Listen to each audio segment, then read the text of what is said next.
বদ্রীখালীতে গিয়ে মারাত্মক বিপদের মুখে কথা অগ্নি। হ্যাঁ বন্ধুরা, আমরা এমনটাই দেখতে পাবো কথা ধারাবাহিকের আগামী পর্বগুলোতে।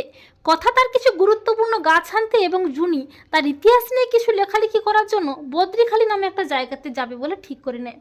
কথা বলে আমরা সবাই মিলে বদ্রীখালীতে যাব, এমনকি কথা কায়দা করে অগ্নিকেও বদ্রীখালীতে যাওয়ার জন্য রাজি করিয়ে নেয়। এরপর সবাই মিলে বেরিয়ে পড়ে বদ্রীখালীতে যাওয়ার জন্য। সবাই মিলে খুনসুটি মজা আনন্দ করতে করতে একটা সময় পৌঁছে যায় বদ্রীখালীতে।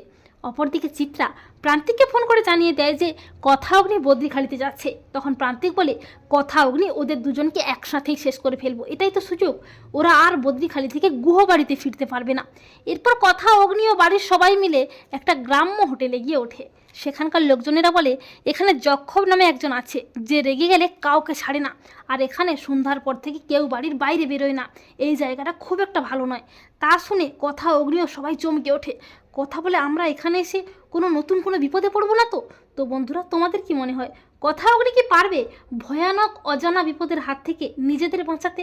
কমেন্ট করে এক্ষুনি জানিয়ে দাও তোমাদের মতামতটি।